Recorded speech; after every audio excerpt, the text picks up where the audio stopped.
See the career I've got, I think it's astonishing. I think it's amazing to do what I do. I'm not a classically handsome sort of guy, far from it. I've made a stack of films, I've been in TV shows, and for the best part of the last 25 years, I've gigged mostly every weekend, and I've made more money than I used to make when I worked for a living. And I'm 56, I've paid my house off, and I make a living.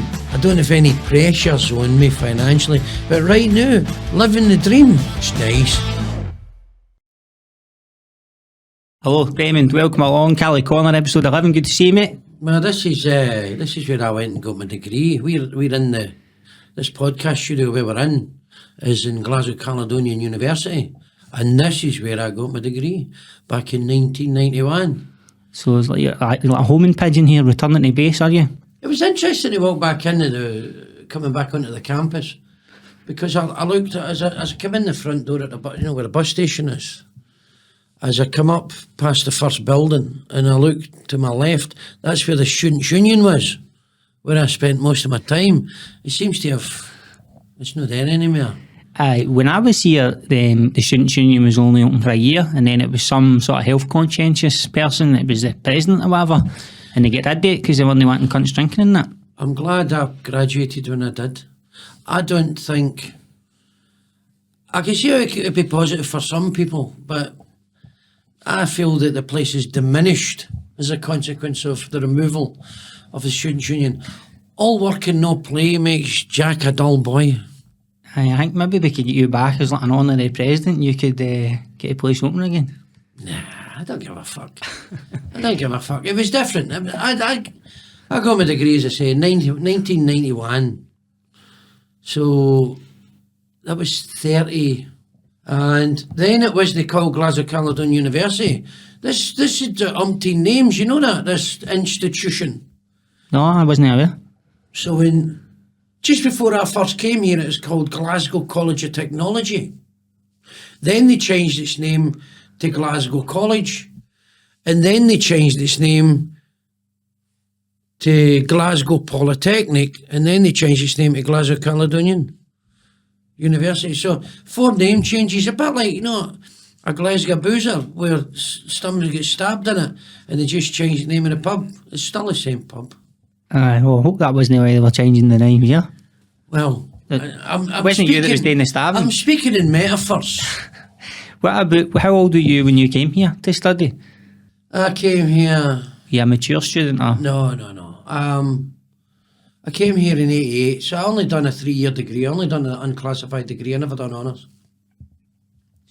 And I came here in 1988, which would have meant I was 20. So I was older than most of them. See, I left school at 16 without any qualifications or anything. And then I bummed about for about 2.5 years. Never really getting anywhere. I had about... fuck knows, 1, 2, 3, 4, I had about 6 or 7 jobs in that 2.5 year period between January 84 and summer of 86, when I went back to college and did an NC and then an HNC. That got me on a degree. And I couldn't have had a job doing for life. Man, I've loved no money. I couldn't, I don't know, I just knew there was more to it than what I was living. I was just young and mental and getting steaming and running about Tollcross and fucking mad as a brush and no idea what I was doing. Nothing's really changed, except I've got more money to buy better quality alcohol these days. Oh well, and better clays obviously. And hence the reason why I'm wearing this tracksuit, because obviously my dinner suit's in the clearance. We were having a laugh about that earlier. And you're talking about the union, like that's a big part of the uni, but no, like you're saying, you're an East End boy, you're only travelling a few miles to come in here, but is that sort of, when you meet folk, it's a big part of your life, that sort of socialisation? No, right, as far as I could observe, right, me and my ilk, so my best pal in the world even now, Michael. We met on the first day of uni.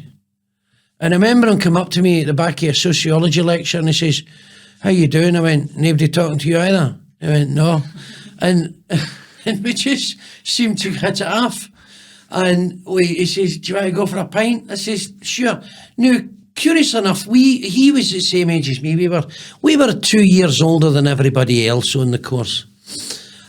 And I think I'm right in saying this, but as far as I could observe, the vast majority of people on our course were quite conscientious and hard-working, and rather than go into the student union for a burger and a beer, they would go to the library and study. That was never my thing. I never studied. I never really studied much. And still got my degree and did reasonably well. I mean, I passed it. But it was unclassified, so... But my marks were always in the 60s, 65 percentiles. I was never a 70 or an 80 percenter. They were the wankers that went to the library. I was never... If I was hitting 50s, I would maybe cut out a drink and go to the library, but that was never needed. And what about when you met Michael? Do you believe in fate? Like, are you into serendipity and all that? Do you think all that stuff sort of mapped out to a certain extent? Do I believe in... That's an interesting... I know, I mean, I know what I think. I think sometimes... I think what you believe and what you send out into the world comes back to you. And I think I believe that. I think you give yourself to the world and you're sort of planting a flag. And you're saying, this is my thing, this is who I am, this is what I'm doing. And you either attract or you repel. Now, at the same time, I think life's like a mirror. If you smile into it, it smiles back at you. And it's fucking true, this, by the way. See if you're walking about and you're miserable or you're cantankerous or you're contrary or it's all about you, you're going to repel people. And you're going to attract fucking loon balls like you. So, I think there's a certain element of that. I think mad crackpots find each other. I don't know. Well, that's been my observation. Were you nervous, like, before you went into that sociology lecture? Or?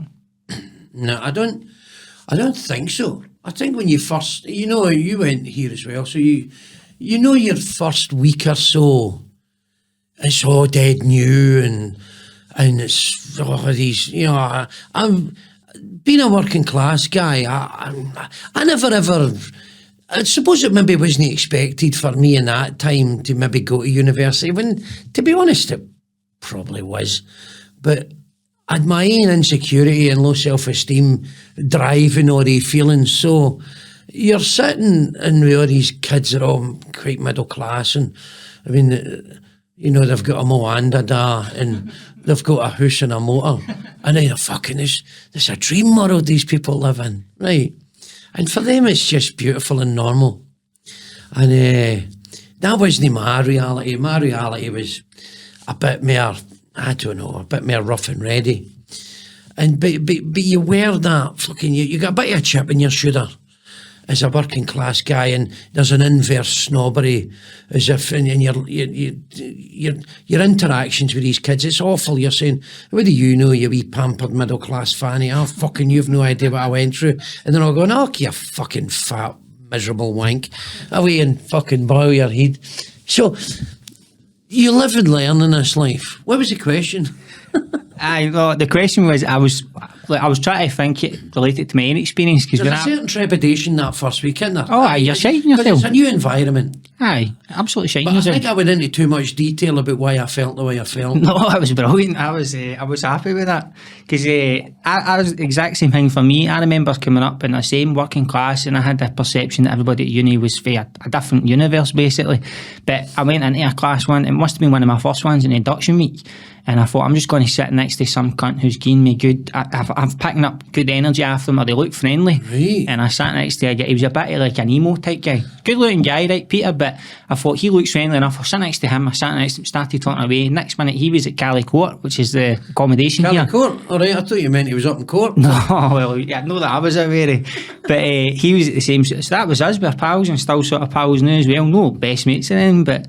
That's why I was wondering if, because I kind of went in sort of thinking I'm deliberately going to try and sit next to somebody that I can strike up some sort of relationship with, just so that I'm not a fucking loser in the first week, you know. That's interesting, eh? Because I never had that thought. But I mean, I was always a lone wolf, but that's why I knew I'm a stand-up comic. Stand-up comics are lone wolves. We're alone. We're not lonely. We're alone. I'm kind of comfortable in my own space. In fact, when I'm married again, and Anne, she's amazing, but during lockdown, when she was in the house all day, it drove me fucking mad. I like my own space. I like to be alone. I like that. I know what you mean there, or not, to be fair. Let's get into that then. It was actually one of the regular sort of listeners, a guy I know, Chris, for the West End. He's for the East End originally. He was just the one that sort of said to me to get you on. And he was wondering, can you remember your first gig and what your sort of feelings were like getting into that? And what was the inspiration for getting into stand-up? My first gig was around about, it would have been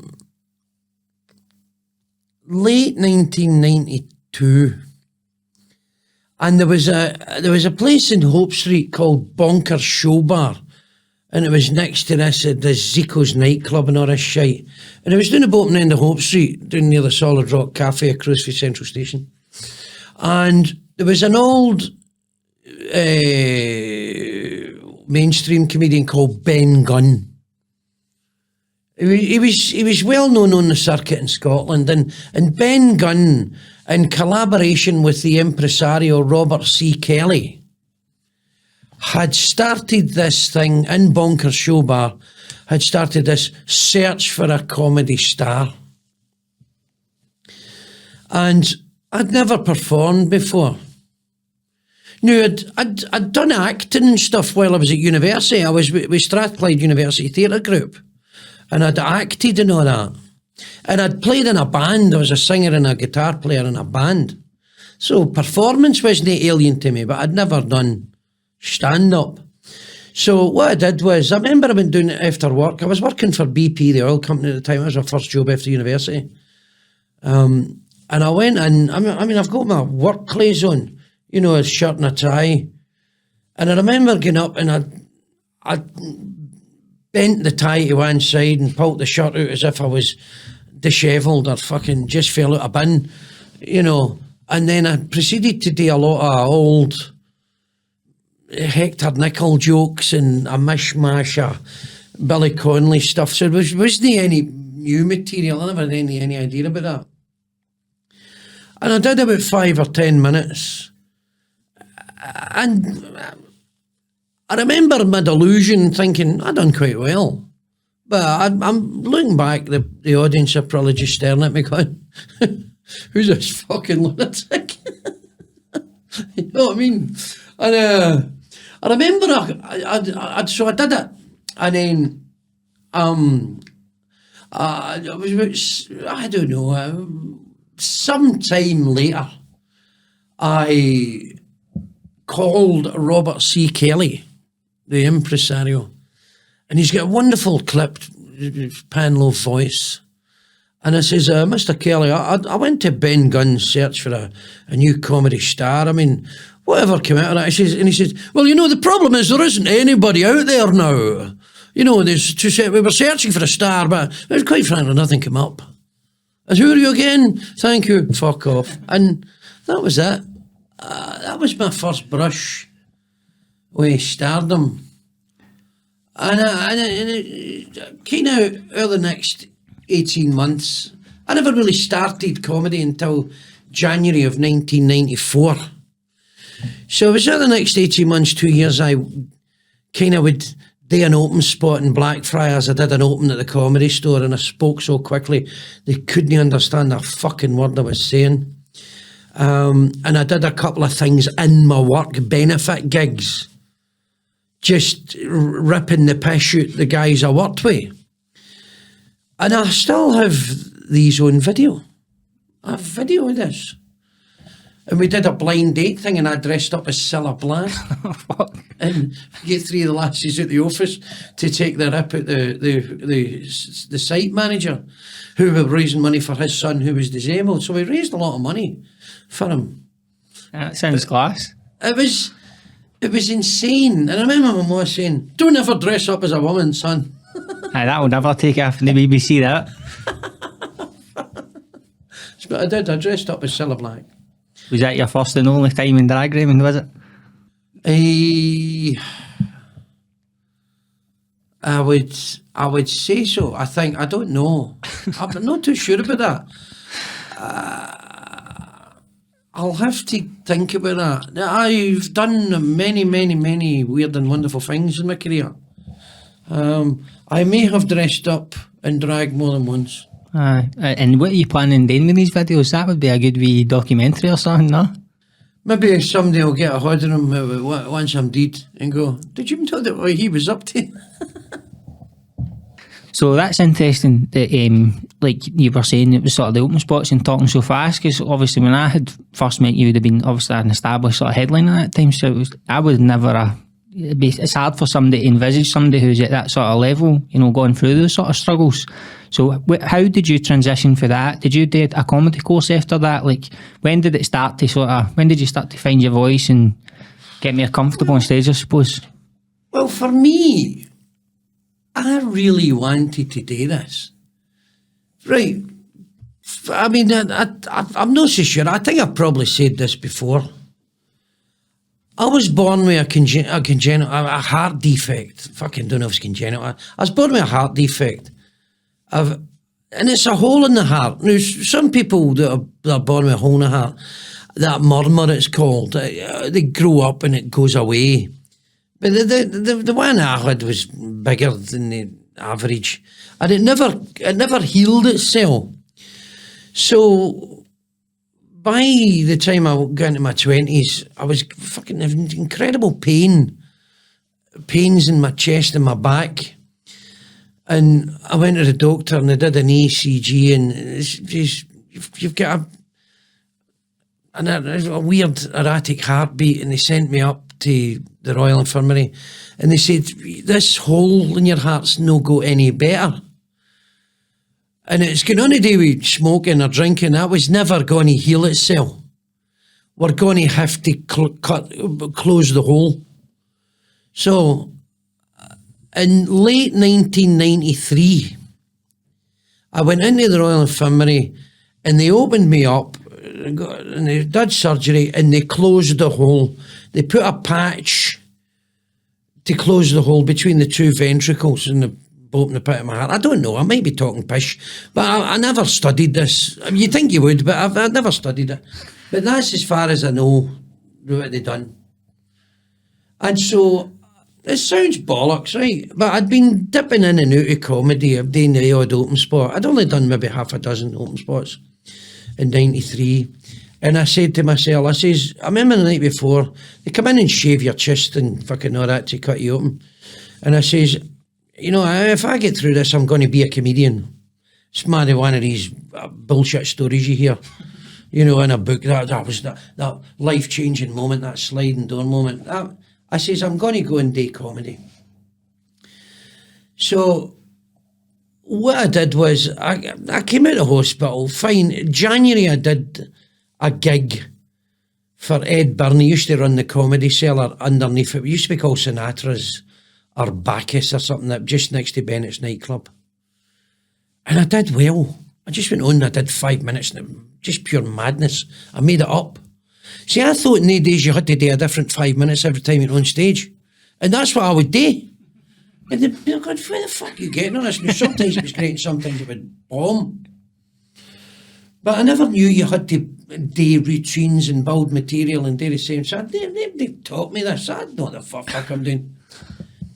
But I wanted to do it. I really, really wanted to do it. My first wife at the time, she used to go like that. Every Wednesday night we'd come round and I'd start pacing the room like a fucking wild animal. And she says, you want to go down that comedy club, didn't you? And I went, aye. She says, go.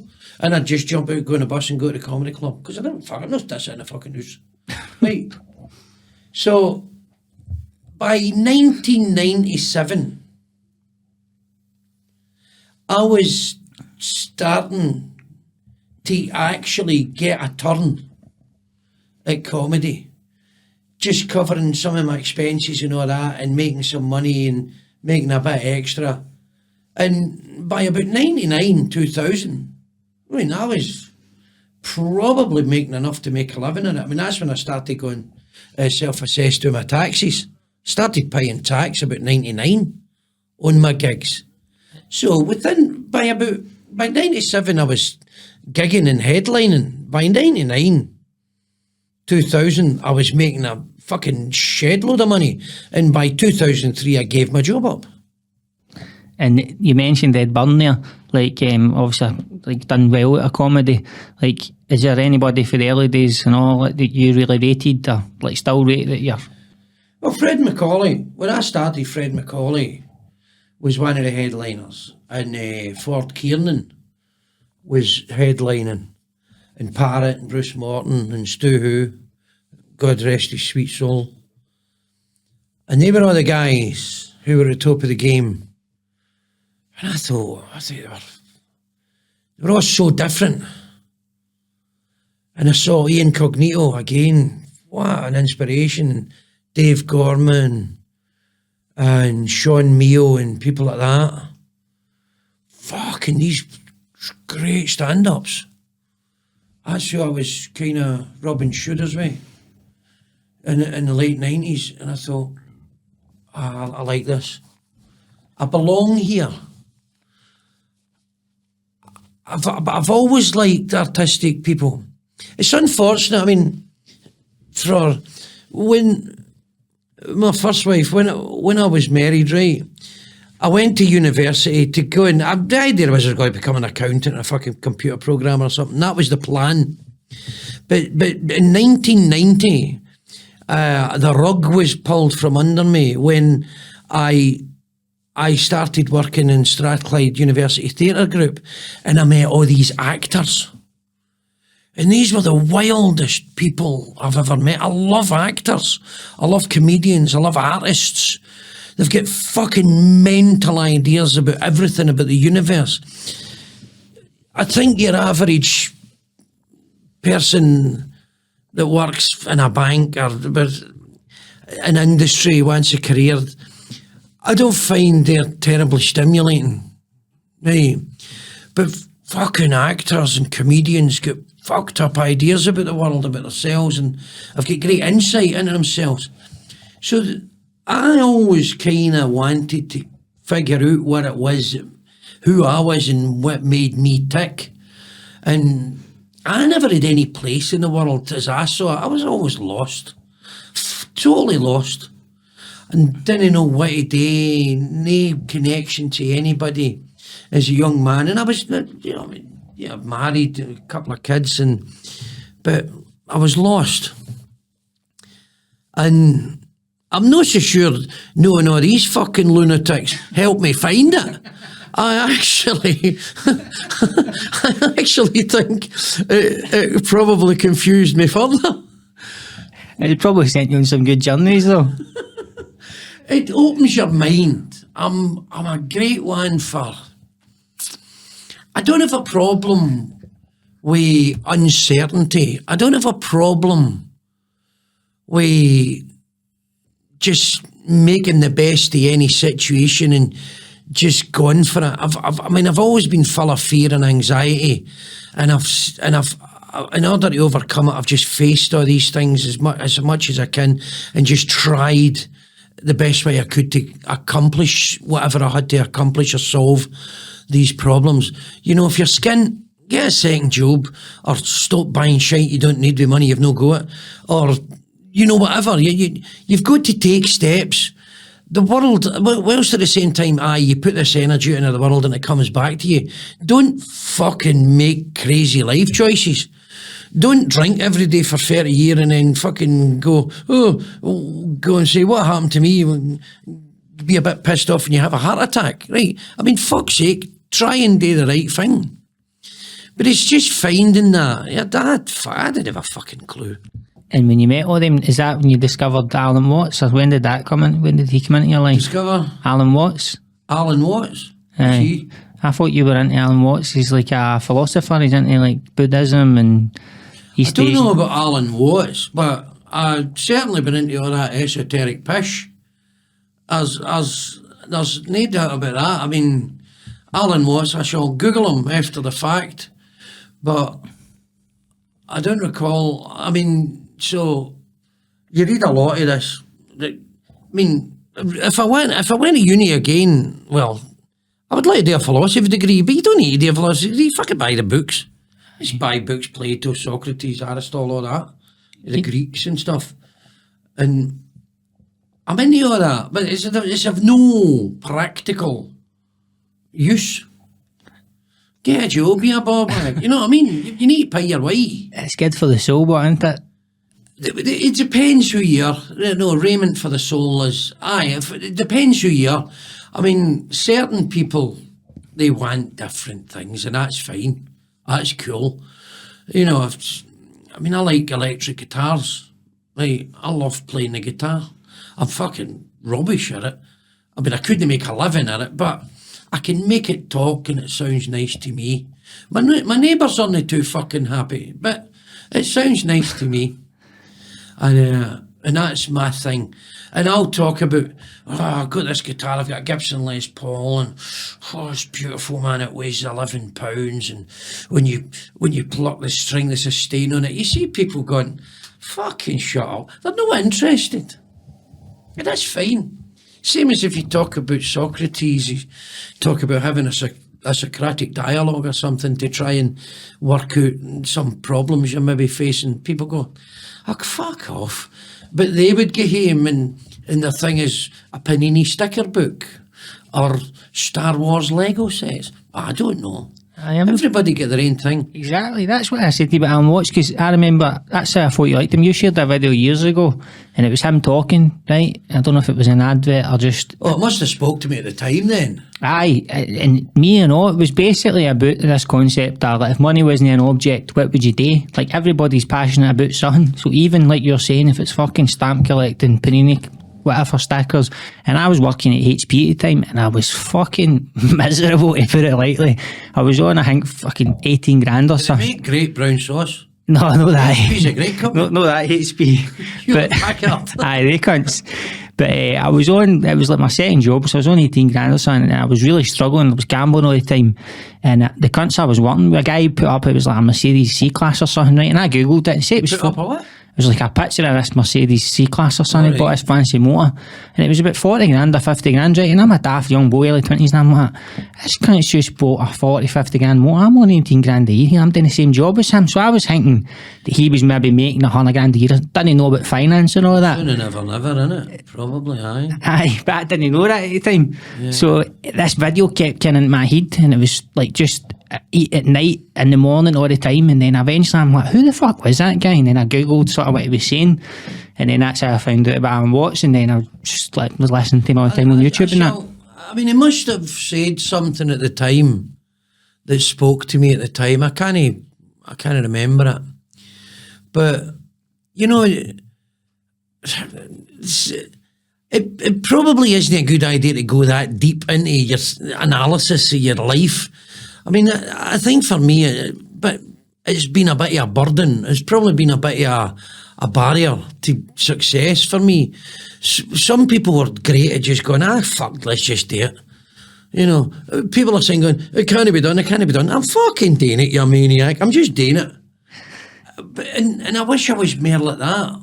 And to a certain degree, I maybe but other times my internal dialogue, I would fucking talk myself out of things. You know, I'm a bit miserable, full of fear, full of anxiety.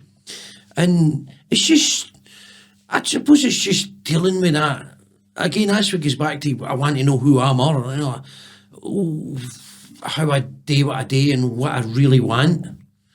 And I suppose for me, what I wanted was today stand up and make films and TV shows and stuff and the adverts and stuff, and to make a good living doing something. You're getting paid for having a laugh.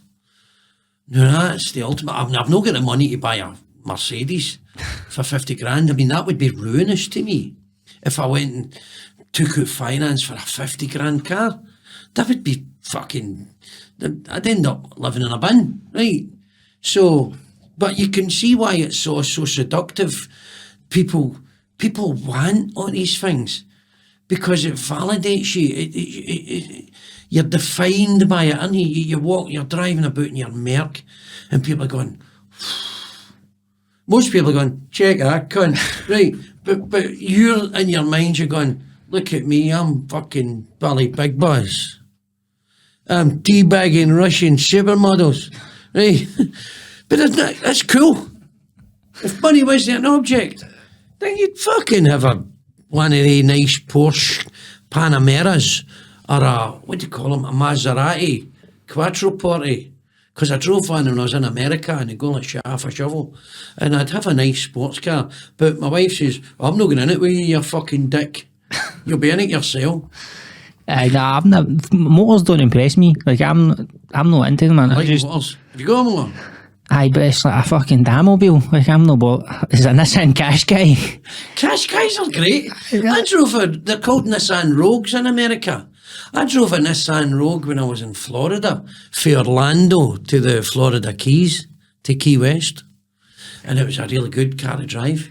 It's hard to teabag a Russian supermodel in one, right enough. Plenty of room, innit? Good room, but I don't know. You couldn't do it in the back of a Maserati. You'd need to be a contortionist.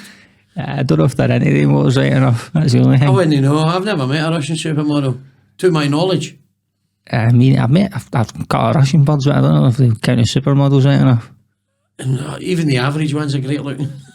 Well, better looking than me anyway. What about, you mentioned the sort of fear there, Raymond, like maybe holding you back in sort of certain places, maybe you talking like your sort of comedy and your acting there, 'cause that surprises me.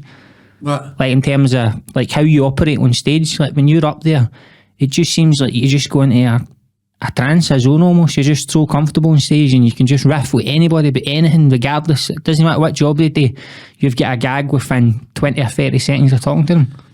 Well, that's just experience, Paul.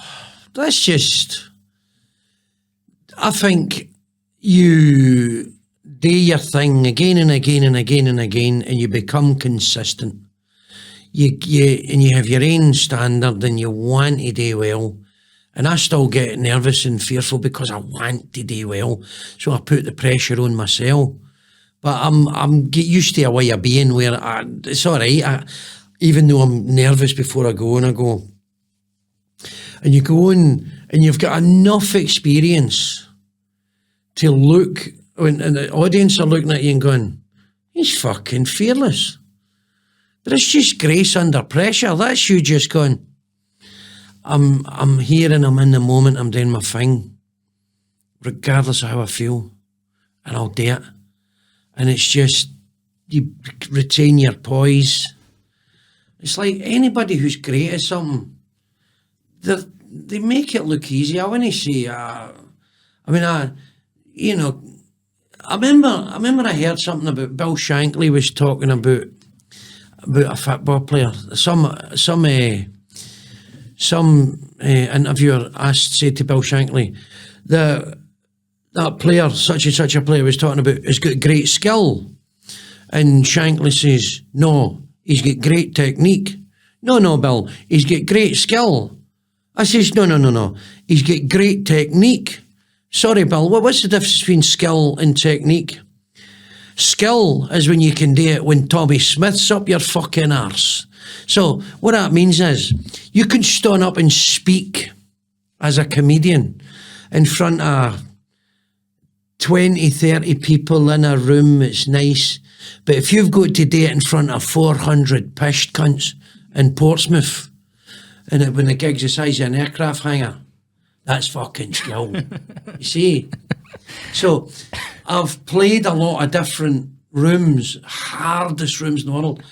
Nottingham jonglers, fucking 14 stag nights, pished out their box, guys with rubber tits and all that. It's a fucking lunatic asylum. But you just go up on stage and go, do your thing.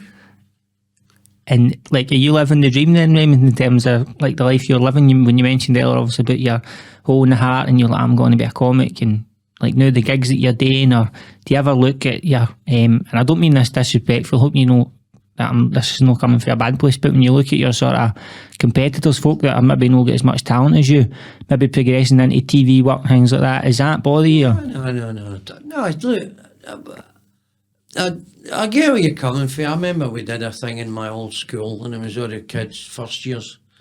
And it's funny, they seem so much younger. You know, they seem like Waynes, right? In first years.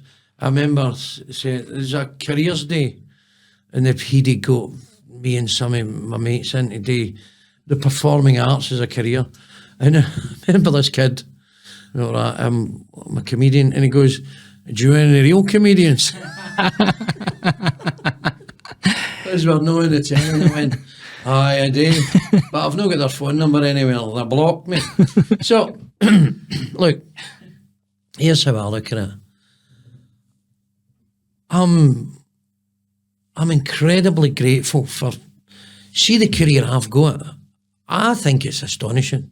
I think it's amazing to do what I do. I'm not a classically handsome sort of guy, far from it. And I've made a stack of films. I've made these TV commercials. I've been in TV shows. And for the best part of the last 25 years, I've gigged mostly every weekend. And I've made more money than I used to make when I worked for a living. And I mean, I'm 56. I've paid my house off, and I make a living. I don't have any pressures on me financially. That could change. You get ill or something, or you never know what's in the future. But right now, living the dream. It's nice. Annie and I, we go nice holidays. I was in Barbados. I seen that, aye. I was in Barbados, depressed as fuck because I had to come back home. So we were on a cruise ship in the Caribbean, and then for a week, and then Barbados. And we're going to the Euros. We've got tickets for all the matches and hotel and flights all paid for. So we're going to the Euros, and we have a nice life. I sound now, should I become mega famous and a millionaire?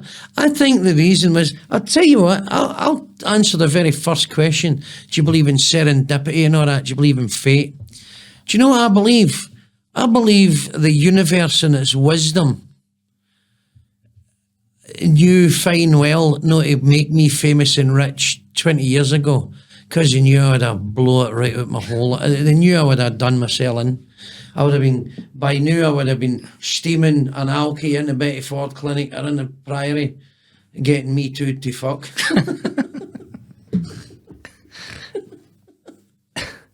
The universe knows what it's doing. It's like a Rolling Stones song.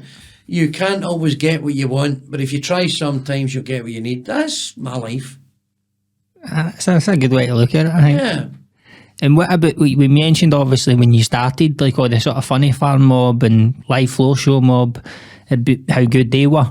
Like, has comedy changed for sort of then to now in terms of like who's on the scene? Or like, is there anybody that you go and watch now? Like who do you like and all that sort of stuff? Fuck, there's loads of people doing amazing things. I mean, you turn up at gigs and I get to see everybody because I compare a lot of gigs. So I get to see everybody. And to single some people out is to actually diss so many other people. You should go to live comedy as often as you can. There's people doing things that are unbelievable. They're seeing the world from a completely different perspective. In the modern world, I mean, some youngsters, millennials and that, and people younger, fucking the world they live in, they inhabit, looks to me to be fucking... I mean, I'm in the same world, but I'm kind of going, I don't have these pressures. It was easy for me to get a mortgage, 25 years ago. It's impossible for these kids to get a mortgage now. Because they're getting shafted for massive rents. And it used to be you could get a mortgage. A house was 3 times your wages when I bought a house. Now a house is 10 times your wages. Right? So that's fucking impossible for these kids. The pressures that's on them are shite, and they see the world differently. And they see it very hard and cynical sometimes. And some of them, there's millions of... I watch comedians all the time, and everybody's got a story to tell. And they're going to do their thing the way they do it. Me, I was determined to make a living in it. I was just always determined. I was fucking batting away, wouldn't give up, man. I'm like the Terminator, man, where his arms missing and his legs missing, but the eye's still gone and he's crawling along the ground. That's who I am. I'm fucking determined. Hey, I don't give up. So they've got to keep doing it. You go to comedy, watch them. It's kids, boys and girls as well, non-binary people and all sorts of people. Whatever you might think about that various thing, identity politics, they're up there and they're doing their thing. And they've got a story to tell, and it's phenomenal. Aye, no, absolutely love it as well. What about, we were talking about this sort of just before we started, Richard Gadd, who is obviously on the comedy scene, has written Baby Reindeer, and it's number 1 on Netflix. What do you think of that? As far as I can recall, I only gigged with Richard twice, so I don't really know him. And I watched Baby Reindeer. And you accept it. I don't know anything about it. Not an expert on it. You look at what he says and what he puts out there, and it's caused a sensation worldwide.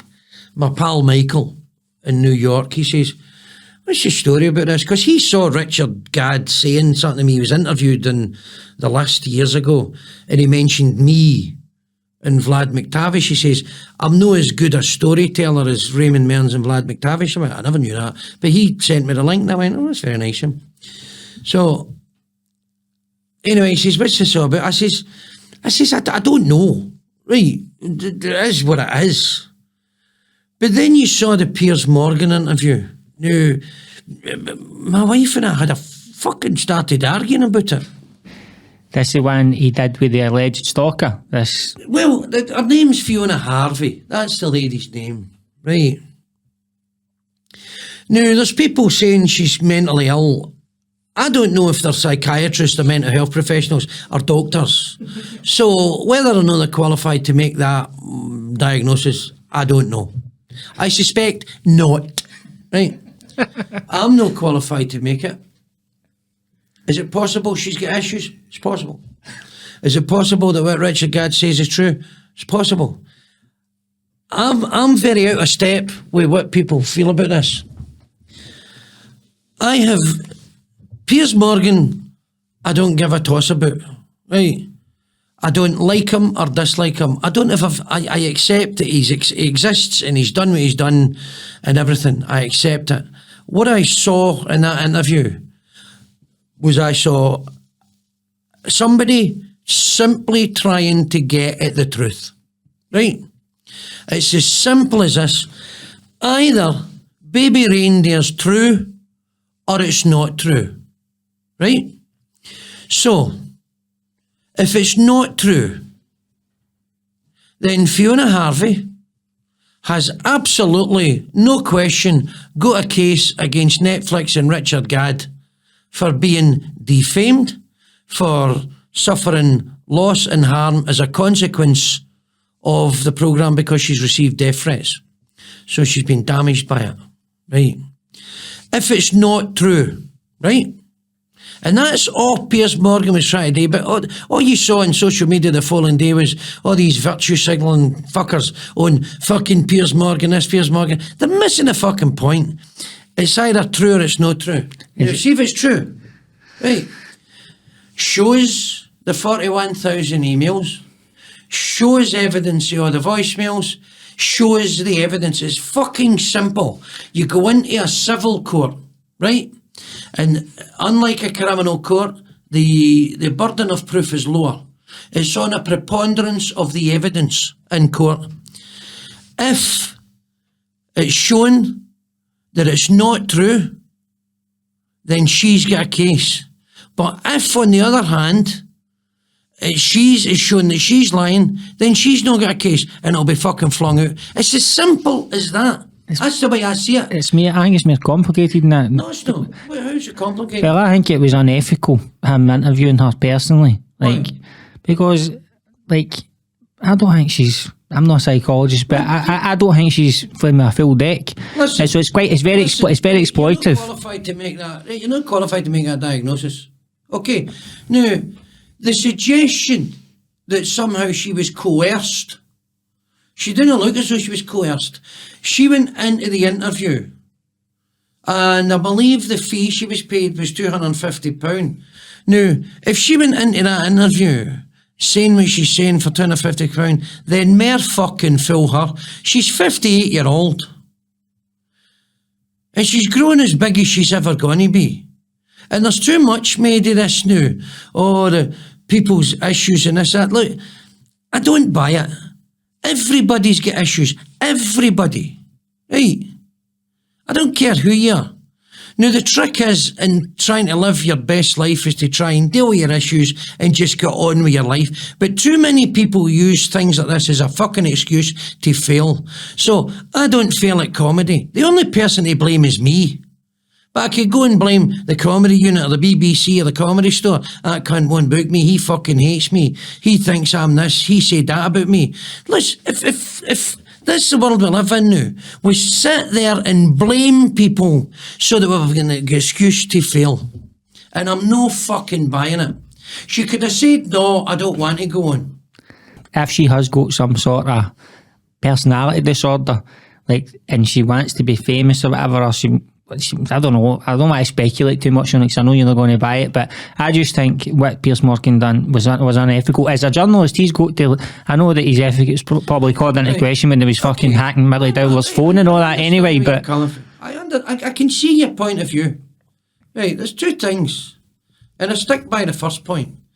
She's 58 years old, she's got a university education, so if she got a university degree, right, she got a law degree in LLB for Aberdeen, an unclassified degree. Now, part of the problem in the interview, they couldn't even define what an unclassified degree is, and it's a degree you do without doing honours so you don't get a mark. You and I know that because we've got degrees. Right? A BSc, I call it, a Bachelor's of Science. Aye, but did you do honours? No. Right, so it wasn't marked. You've got your degree. Right, you've not got a mark. It's unclassified. Right. So what happens is, she went on there, and she knew what she was going on to do. She was going on to rebut Baby Reindeer. Now, what else was she going on to do? And the second thing, what I saw, objectively, I never saw Piers Morgan fucking really boring into her. Because when I was watching it, it was clear she was deflecting some things, I think. But I'm not an FBI fucking investigator that can tell when somebody's telling a load of bollocks. I don't know. You see all these things about how to tell if somebody's lying. A load of fucking, I don't know. But there would seem to be some deflection, and she was certainly uncomfortable with some of the questions being asked. But what did she fucking think was going to happen?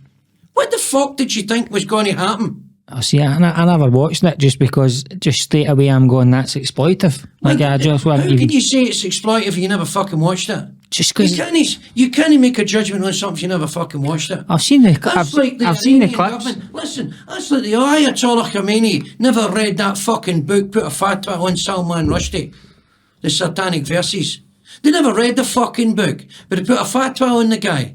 You can't make a judgment about something you never fucking saw. Well, I've seen the wee clips yet, and just I think watch it. I've already watch it. I wouldn't honestly. I wouldn't like to give him any sort of airtime. I'm out of step, and I'm going to get attacked for this. Right? I'm out of step with the general population or my side of the world. Every people in my industry. I'm out of step with what they feel. because they fucking hate Piers Morgan. And hatred of Piers Morgan is what's driving this argument. Let's take what he done. It's simply as it was the interview, as it is, regardless of what had happened before. I don't think he was too hard on her. Because while he was questioning her, I was like, fuck, you need to bring her back and hone in. Yes or no, was this? This is it's simple. On Netflix and Richard Gadd has today, they said, this is a true story. Shows the evidence that you claim's there. And this other guy, so he's basically saying this other guy, this TV executive, is a fucking rapist, drugged him and raped him. Aye. That's going to bite him right in the arse. Because the guy, so apparently some people don't know who the guy is. So the guy's a rapist. That's going to bite Netflix and Richard Gadd right in the arse. How you think the guy's going to sue them because it's never been proved in court? Or? See if his name comes out. And they say he's a gay rapist and he drugged Richard Gadd.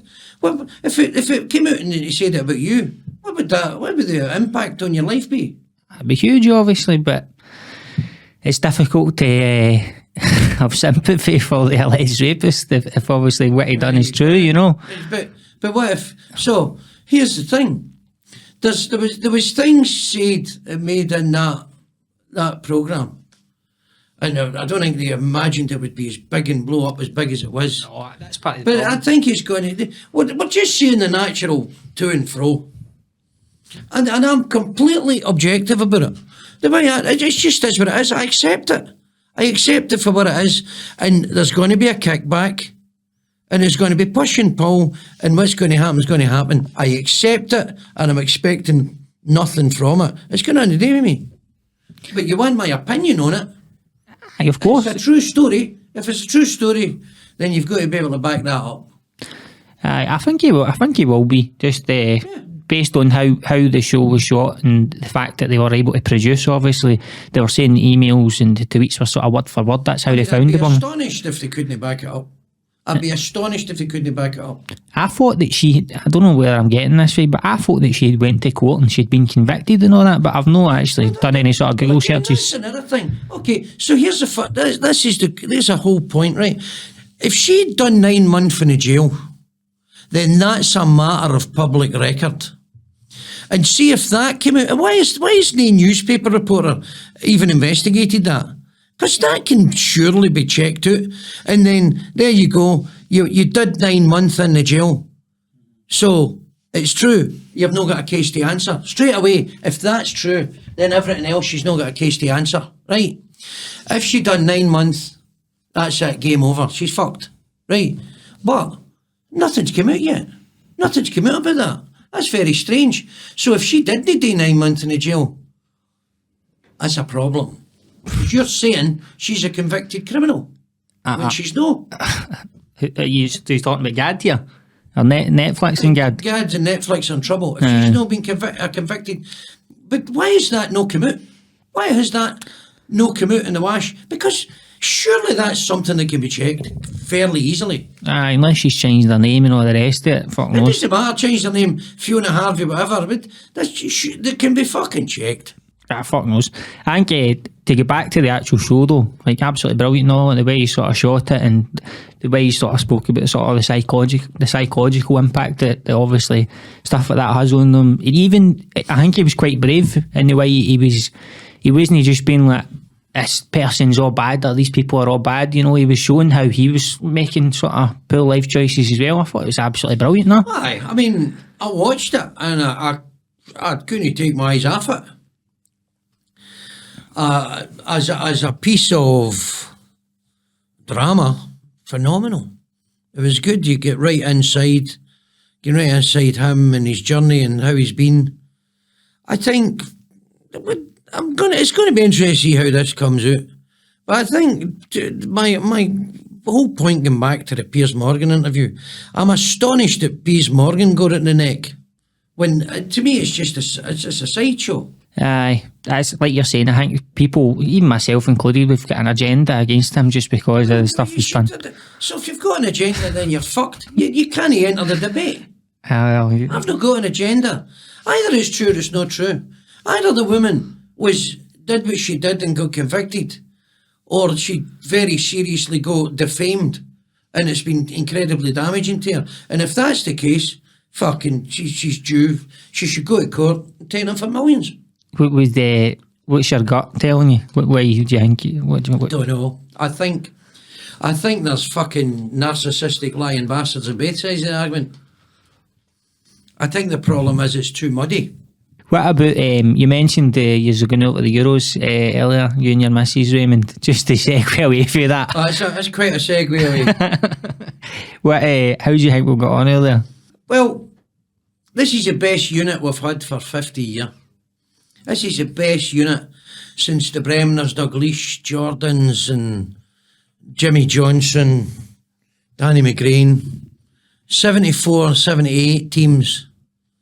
I mean, McGrain was injured for Argentina. See if McGrain wasn't injured for Argentina, Cubalas wouldn't have scored the 2 goals for Peru in the first match, because Danny McGrain would have been at right back and he wouldn't get past Danny McGrain. And it may have been a different ball game. I believe that. Now, this team are the best unit we've had since then. And I think we're on the verge of, because of the way the tournament's set out, there's, I believe, 16 teams out of the 24 go through. I think there's a fair chance we'll get through the groups for the first time. And then we'll get pumped in the second phase. Who is it in the group again? I can't fucking remember. Germany, Switzerland and Hungary. Aye.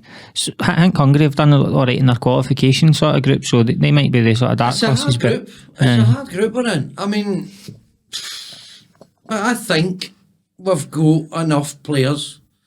We've got good enough players. It's a shame we've got 2 world-class left-backs. Aye, but the system's been working with the sort of free at the back. The system's been working. I mean, Kieran Tierney and Andy Robertson are fucking brilliant. John McGinn is phenomenal. Big McTominay's a joy. He's like a Scottish, he's like William Wallace. Fucking freedom. Che Adams is a decent player. We've got some good players. If they play as a team and they get everything right, and I think we'll get through the groups. But we've never, ever in a major tournament get out of the groups. We've never get through, ever. And chances are, we won't this time. But the way the tournament's set up, with 16 of the 24 teams go through, fuck's sake, how shite do you need to be? You like to think that we could get a result against Switzerland at least, and then Switzerland's a good outfit. See, the problem is, if you look at all these major teams, right? If you look at the Swiss team, they're all playing in the top leagues. See, so's your players. All your players are all playing in the English Premiership, all your best players. A lot of them are playing in English Premiership. 1 or 2's in the Championship, which is a bit shite, right? But if you look at all the other teams, Switzerland and Hungary, they're all playing in the top leagues in Germany and France and Spain and Italy and England. They're not playing in the fucking Swiss league, which is a pile of shite. They're not playing in the Hungarian league, where fucking Hungarian teams not done nothing for years. They're all playing outside their own country. They're all playing in top leagues. And most of the teams are like that. You've even got North Macedonia players who play for North Macedonia. I know they're no in it, but they were in the World Cup. Some of their players play in top leagues outside North Macedonia. If they're all playing in the North Macedonian league, fucking never win a totty, man.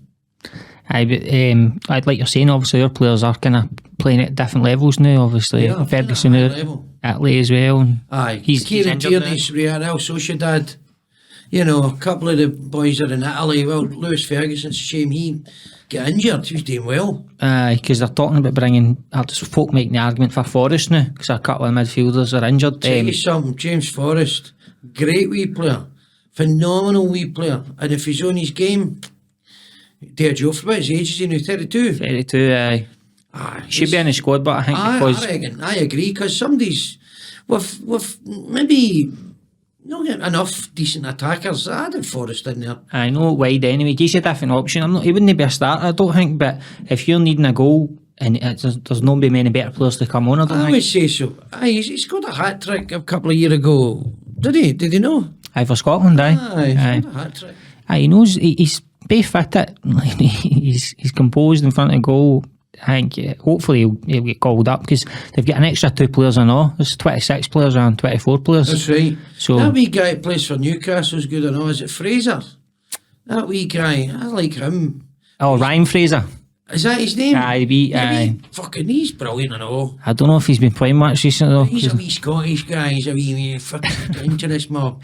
It's a Scottish thing, you know. Fucking dangerous mob. We've got hearts of a lion, you know. We're maybe no the most technically gifted.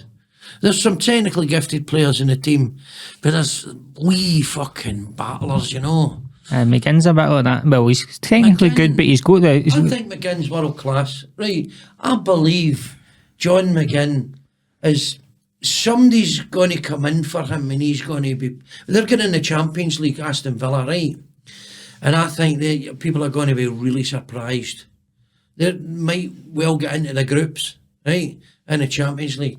McGinn's going to go to a massive club. McGinn's going to go fucking... Somebody in Spain or Italy or... Well, maybe no Italy, Germany, or a bigger Premiership club's going to buy him. There was rumours that Man United were after him for a while. He shouldn't go there. If you want my opinion, he should go to Spurs. Aye, under Ange, that would be a decent match. He should go to Spurs. Because some folk are trying to say that Rice is too good for Arsenal as well, so maybe if Arsenal get rid of Rice, they'd be looking for a midfield player as well. Rice is too good for Arsenal? That's what folk were saying earlier this week, because he's could win the league this year and he's obviously been a big part of that. So, well, but it's Man City. For fuck's sake. It's Man City, you know what I mean? They were always going to win it. No, Rice plays for Arsenal. I know, but they came second. I mean, fuck's sake. No, it's not done yet. If City lose at the weekend and Arsenal win... West Ham. I'd imagine Moyes is not going to go there and lay down. In the shower with 2 Russian supermodels for that happens. Aye, no bother. That's the game. I'll be fucking messaging you if the Hammers win at the weekend. Aye, right, no bother. Aye, I'll be in the travel lodge from some match gang. What about we've done? My wife's going to hear this. You can edit that out. No, that's staying in. We've just done an hour, Raymond. You alright to stay for another 15 minutes? Sure. Or? It came about because it's my old man. It's like I come from a generation, and I suppose my children would say, it's no your dad, it's you, you miserable fucker, because the kind of abused becomes the abuser.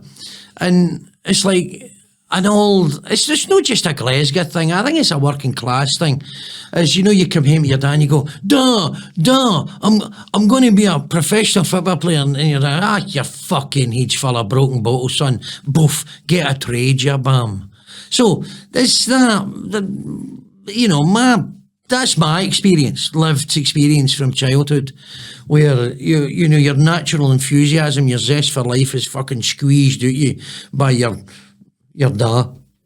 So you're no giving that the world's your oyster thing are inspired at all. And so Stu and I, so Stuart's what, 40 something, 42, so he's closer in ages to my daughter. Right, he's 37. And so he's just, is he a millennial or is he just on the cusp? I don't fucking know. But I'm certainly more of a father figure, although there's only 14 years between us. I'm certainly more of a father figure in terms of the gulf between us. So I helped to direct his 2019 Fringe show. And we'd work on it, and then we'd sit and talk, and a lot of that show was about his relationship with his father. And we would talk, and it's clear that his father was very different from my father. And we would talk about the differences and that sort of thing. And it kind of came out of that. And it all started when we were talking about, he would say something, and I would just fucking say something dead sarcastic, right? Like you said to me, if West Ham beat Man City, and I'll be in a fucking shower with 2 supermodels, right? It's sarcasm, right? Sarcasm. All my family were sarcastic. That's the way we'd fucking just cut you down. with a sarcastic comment. And that's what we've done. So we just done these things. Imagine I was your boy and I phoned you up and said something was happening. How would you come back? And we just done it. And you've seen them all. They blew up on TikTok first. And then we started the podcast and then put them on Facebook. And then it blew up on there as well. I mean, in 2 months we've 30,000 followers. In 2 months. It's amazing. I know, it's brilliant. Has it reinvigorated you at all? Or? Well, there's some benefit from it. I mean, I think in this medium, in this, the internet-y thing, the social media thing, even the podcasty thing, I think it's easy to make a living on YouTube if you're fucking Piers Morgan or you're, getting 250,000 views, or I don't know how many views it got. Maybe it was millions. I read somewhere he made 250 grand for that interview. Or, if you're Chris Ramsey or, they put out a podcast, millions of people listening to it. Stu and I put out a podcast, nobody's fucking listening to it. It's just like us here. Nobody's like 300 people or something. I mean, okay, it's more than you would attract into a theatre, but at least if you'd done it in a theatre, they would give you £10 each. So they're getting it for nothing. I suppose what I'm trying to say is, I do this. Listen to that. Can you hear that? Yeah, no shouting noise, are they? No, it's supposed to be a soundproof room. Right, fuck off. It's supposed to be a library. Fuck off. Right, so it's really loud. It was really loud. Sometimes I think the young team come in here at night and cause a bit of bother. The young team? Can't see live nearby, just come in and shouting balls. Some uneducated Glasgow street urchins. Well, that's you'll have to sort them out, Paul. That's not my job. There's somebody, the staff here. Anyway, so I'm interested in doing creative stuff, and it's good because it's creative stuff. But I do it to make a living, basically. And if it was my only source of income, I would be fucking homeless because we're not making anything fair. But the good thing is we do these GlesgaDa live shows and we sell 100 tickets and you get a bit of a pie, but no anywhere near what you'd like to make. But I've still got my gigs and the other things I do. But for the amount of time that we deploy ourselves in terms of the hours thrown at it, the return is negligible. You're playing the long game, mate, surely. You're only just starting. I'm 56, I've not got a long game. I mean in terms of the YouTube game. I need a fucking short game. You look at some of the other Scottish podcasts, and you have already sort of surpassed them in terms of your viewers. Other Scottish podcasts? There's other Scottish podcasts out there that are... I don't listen to podcasts. Well, I've seen them online and I know that you are doing better than them, so... Really? Aye. Well, they're making fuck all as well then. No, they'll be making no back. They'll be doing alright. Probably a lot of folk what they do now is Patreon. Well, if that's true, Stu's robbing. Well, Stuart, fucking get the man paid, mate. No, it was good to see you in the room. I think we'll call it there because we've done a bit of an 10 and then I'll let you get me, mate.